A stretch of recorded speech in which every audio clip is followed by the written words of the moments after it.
Well, you guys at Reforge, let's start here. You guys at Reforge, you're writing for an advanced audience, or at least it's not like the mainstream, let's say like Neil Patel, like that broad of an umbrella. Yeah. So there's naturally going to be less keyword search volumes. In fact, you guys are making new terms, right? Like growth loop was not a thing people talked about before. So you don't probably have that benefit of being able to rely on a huge space that has a lot of demand already. Yeah. And also it's like in a lot of these heavy keyword spaces, the highest traffic terms are going to be catered towards beginners, right? 100%. Content marketing definition. What is content? What is growth?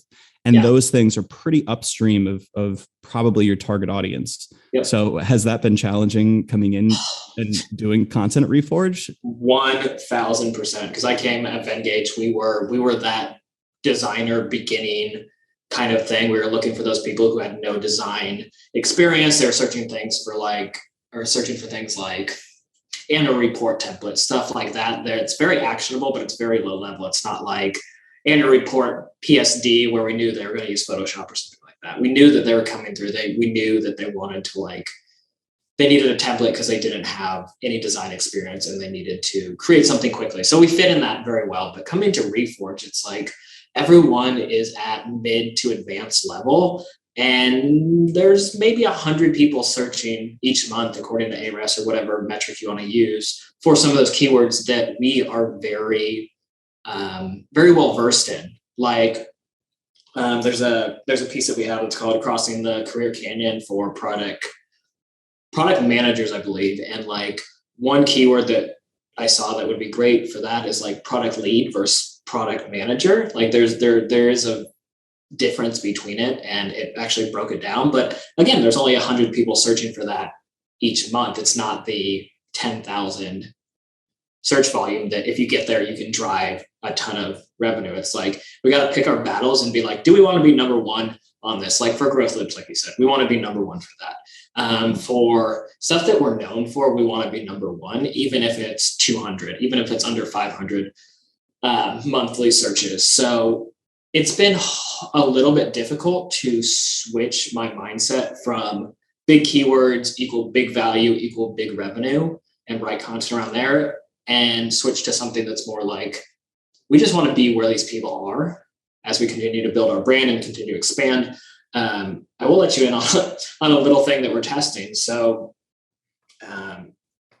like you said, the keywords that are like, what is something? We want to go after that, but reinvent what the answers are, because we have this massive collection of experts underneath us. So we can ask them, what is X? And they'll give us a better answer than anything that that's sitting in Google right now. Number one for like, let's just say, what is marketing? So there's some very vague tech like that. We can do what is marketing in 2022 and get 30 good answers from all of our experts and build a piece around that. And what's great about that is I've been saying this, where like people want to rank their content number one, so they pretend to be experts in that content. We have experts in that content, in that niche, in that cross-functional, or not cross-functional, in that role that people want to hear about. So we don't have to fake it. We can just write about it, and it'll give us a lot of boost. And we can also pitch it very easily to get guest posts. The people that are writing for us help build massive companies. They're very well known. So that is one big thing that has helped me kind of strategize our SEO going forward, is we have all these levers that we can pull. We just haven't touched them yet. I mean, you guys also have a pretty high domain rating, right? And a pretty well-built audience. So you're not coming up, against HubSpot for what is marketing from like this place from scratch. You've got assets. 100%, because that's what I keep talking to people like outside of the marketing. Like when you come to a company and you're building on an SEO strategy, you're usually going from like 0 to 100. We're going from like 50 or 75 to 100. We have all the pieces in place. We just need to like move them put them in the right order, and kind of pull those levers that haven't been touched before. Have you heard of this? I love that you touched on the point of like these SERPs not being representative of what actually experts would define a term as. Yeah. There's some term for like when you read a newspaper, it's like the Gelman amnesia effect or something like that, where if you're an expert in a topic area and you read a story on that, you start to see all these holes and like these inaccuracies. And yet tomorrow you read another story on a topic you're not an expert in, and you totally forget about that. Right. Because I've had this happen where I would Google something around conversion rate optimization or experimentation. And I'm like, that's not right. Like, that's not the definition. That's not how you run an A/B test. But like, because these sites have high domain ratings, or maybe they started writing in, 2006, like they've occupied the space. And then there's this sort of arms race or snowball effect where all the new writers cite that. They try to, make it 200 words longer or whatever it is, but it all reflects that same kind of search intent. And now all of a sudden you have to fit in the search intent that doesn't accurately describe the concept that you were writing about in the first place. So there's sort of a battle there, but you guys are hoping to overcome that with experts. Yeah, I think we're just going to come in and smash it. I think, as you saw with like the core update, we're seeing some, I don't know how much you guys are in like personal SEO or more client stuff, but we're seeing like the stuff that we're known for, we're just like surging up the charts. Like searching up the rankings. And that's kind of where I thought SEO is going to be moving. Like the experts, the people writing it, the Adam Fishmans, the very smart people of product. If we're writing about that, Google's going to give us so much more, so many more SERPs, so many more, a bigger audience, I guess, because I think they're tired of being almost made fun of for what is keywords looking exactly the same. Because eventually, like the cost per click and all that stuff that they're running on ads on, it's going to get either too high or they're not going to see returns from it. So people are going to be shifting their stuff. So I'm wondering if that continues, just the expert driven, the expert written, all that stuff, who can prove that they're an expert, is really going to shine above these ghost written articles that have been there for 6 years and they slightly tweak it with, we got some marketing stats from 2022. Oh wait, they were quoted in 2016. Oh wait, it's from an article in 2008. Oh wait, it's from 1991. Like there's a couple stats that are like 20 years old that marketers keep quoting. Oh yeah. The email marketing, it's like for every dollar you invest, you make $50 back. It's like, who did that study? How long ago was it? And which email marketing company was it? Yeah. As much as I love Buffer, they have one where it's like images or social posts with images get 2 times interaction. And it was ran in like 2012. And it was like a very small subset of like not that many tweets. And I'm like, it probably is, but I've ripped on a Buffer tweet or a Buffer blog post about A/B testing actually many times. So they're probably tired of me citing them, but they're getting links from it. So whatever.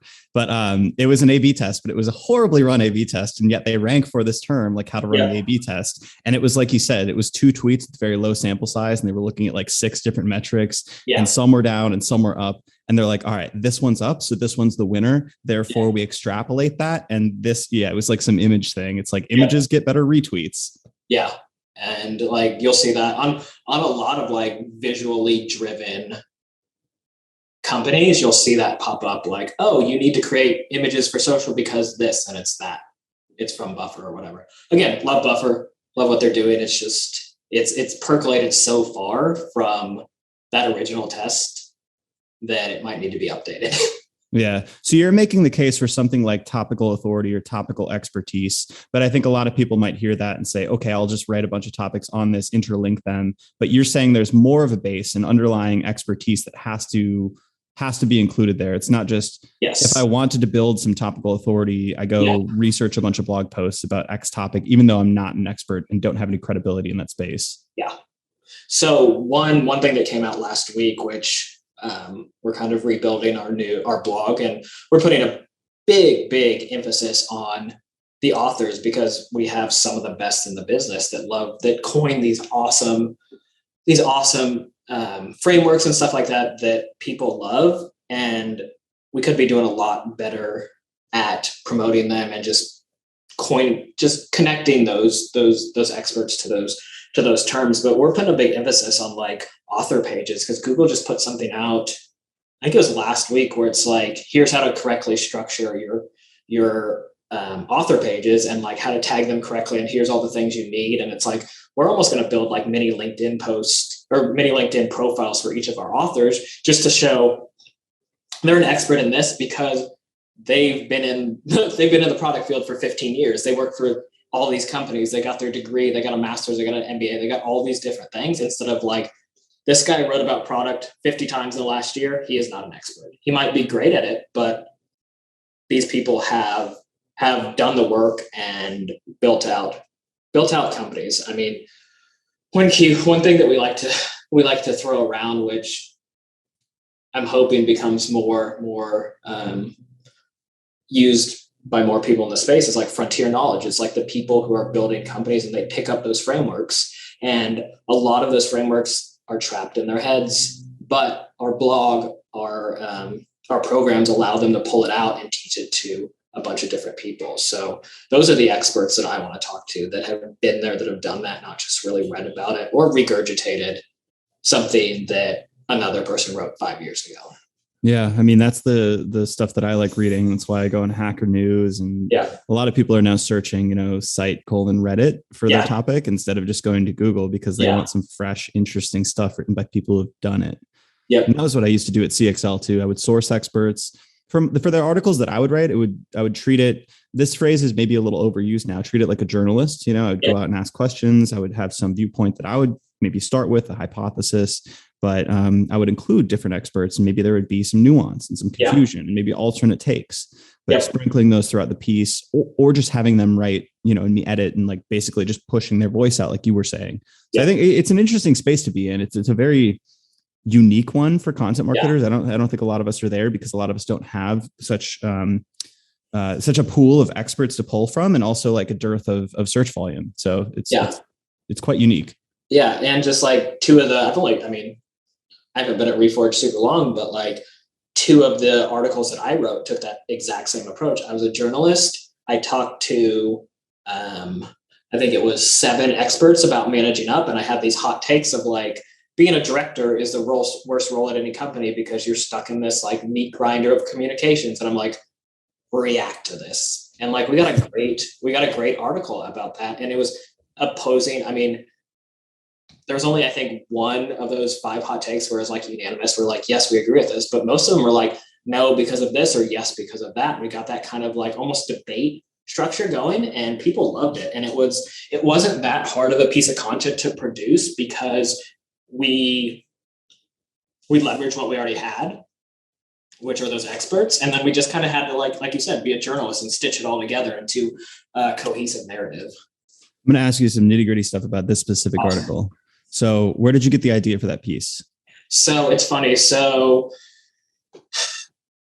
about 2 months ago, I was watching, we have a lot of like live events that we do, and we record them, and then we cut them up into clips for just like member engagement and emails and stuff like that. And I was watching one put on by Matt Greenberg, which is our CTO. And he's just a great guy, but he also has some very great hot takes on stuff. And as I was watching it, I was like, oh, these are great. Because like the director one was from him, and then he said something like, time is your biggest opportunity in your career, so don't get stuck on dead-end projects. And I'm like, yep, that's a great one. Mm-hmm. And then I just was watching those clips, and I'm like, okay, we can turn this into an article, because they are kind of controversial. And I've been taught to kind of lean into the controversy. I mean, I love making, the first article I wrote for Vengage was titled, it was like, young people, this is what it was. Millennials are the problem, you're just old. And it was like a bunch of data on like, actually millennials are pretty similar to like the past generation when it comes to like education, marriage, all that stuff. And that took off because it kind of played into that controversy. So I like leaning into being a little controversial, because it gets people talking.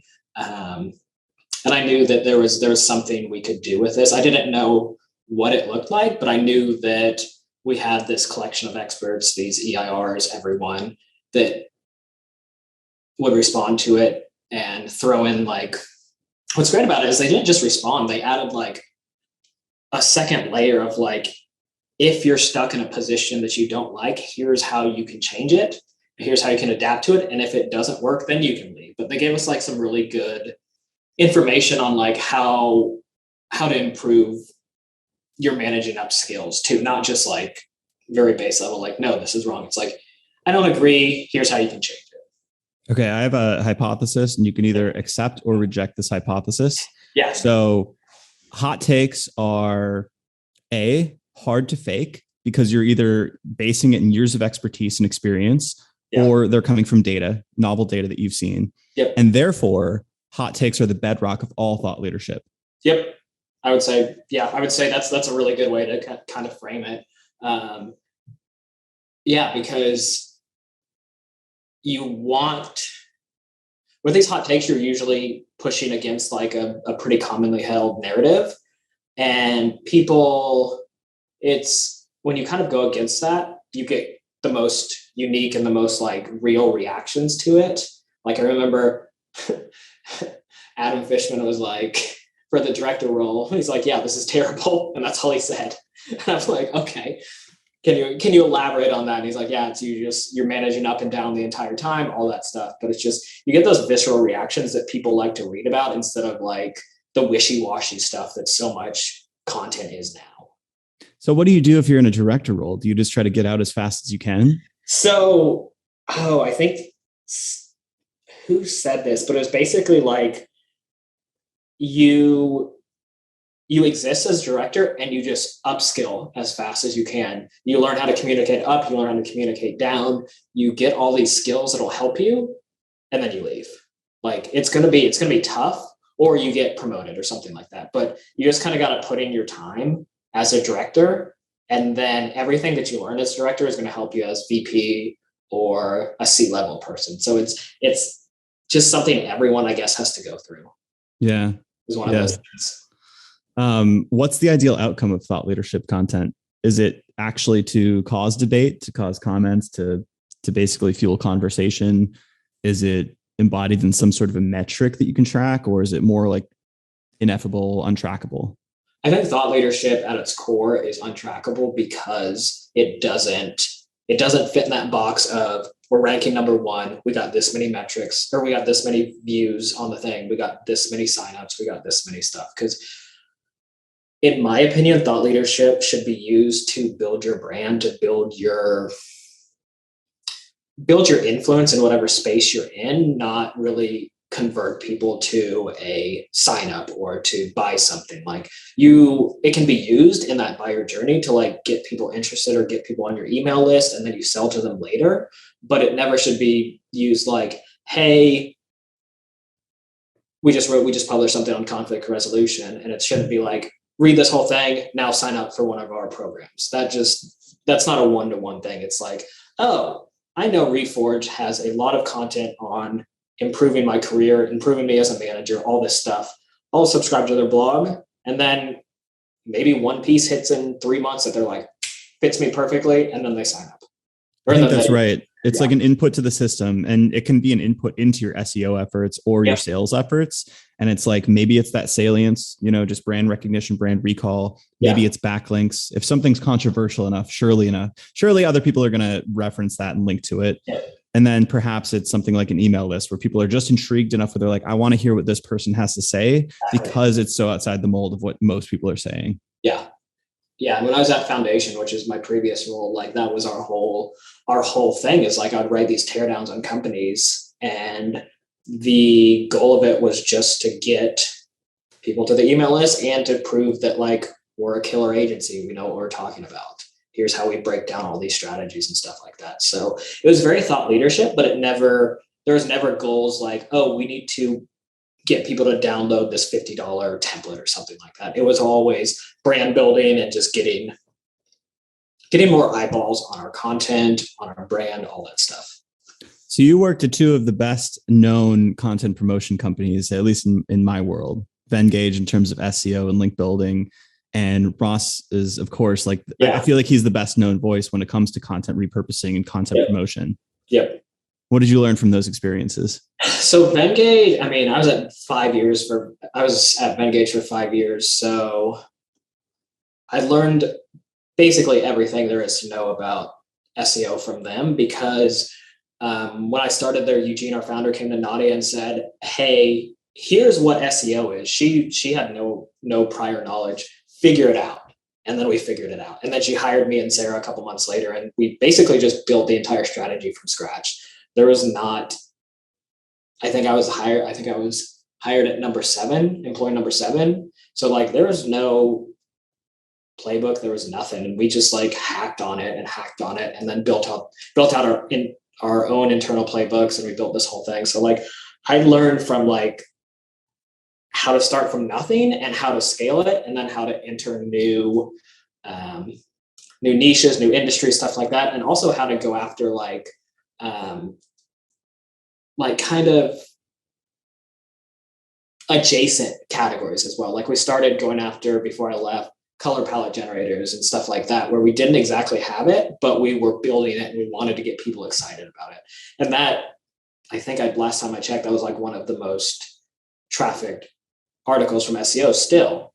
And then we also did, what was great about what I learned at Venngage is you can't only do SEO type content to build your SEO strategy. You need this other thing, which we called viral or hybrid content. And it was our data-driven pieces that we published, surveys that we do, co-marketing stuff that would get us links, guest posting. You need all those other things to support that SEO push. And like we would write stuff, like I wrote for 5 years straight graphic design trends article, and it ranked number 1 for basically all those 5 years. And it was an extremely competitive space, but it allowed us to link to some of our less interesting things like timeline infographic template and write guest posts where we could snake those links in. So it kind of taught me how to do SEO from the ground up and how to think about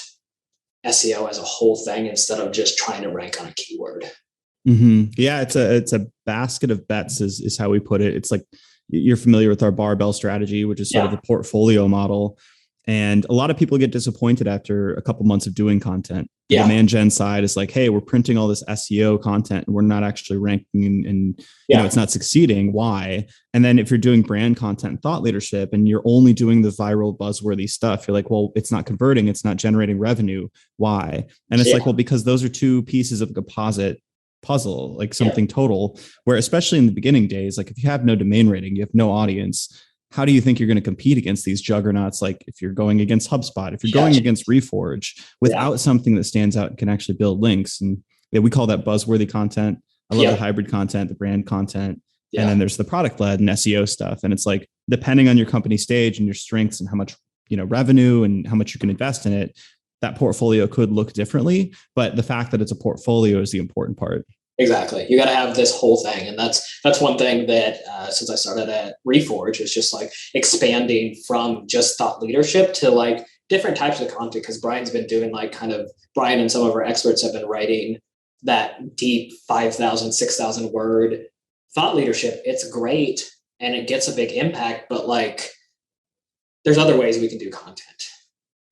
Was it a challenge? I know there's been a long time since these early days of Brian, his blog kind of launching the Reforge model in business, but was it a challenge to transition from people maybe expecting Brian's voice on all the content within Reforge to having more of a portfolio of different authors and editors? I asked because that was a little bit of an issue at CXL. Like eventually our writers, such as myself, like we built our own brands, but when we started, it was like Pep was the voice of CXL. So it was kind of a hard transition there.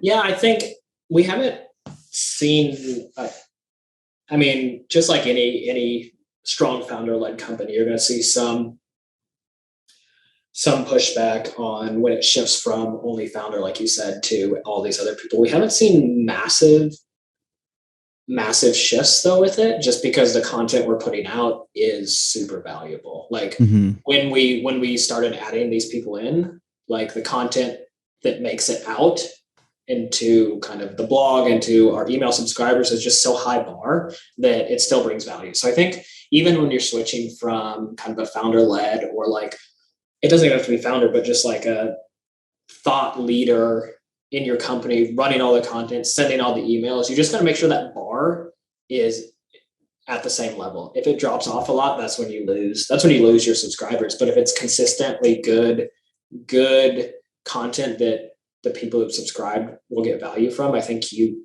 can kind of like weather the storm of the transition. Mm-hmm. The only thing is that system becomes a little bit fragile because it depends fully on the talent of the people on the team. Yep. Whereas like another company, like I'm not saying HubSpot lacks talent, but like it is a system, right? Like you can plug new people in, you can plug freelancers in, you can plug guest contributors in, and the system's still going to produce results. Whereas a system like this, or when I was at CXL, is heavily reliant on the person behind the wheel. Yeah. And I saw that kind of, that happened when I was at Foundation, because it was like shifting from Ross to me. And thankfully, like I know how to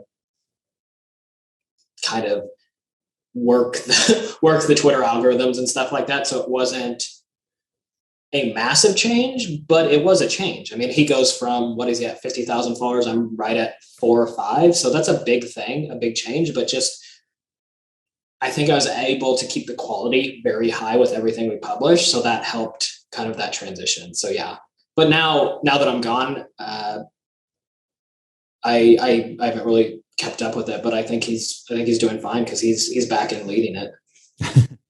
You don't get the Schadenfreude of saying like, oh, we wish you were still here. We can't do it without you. Yeah. Just sometimes that's always nice to hear. You're just like, oh, damn.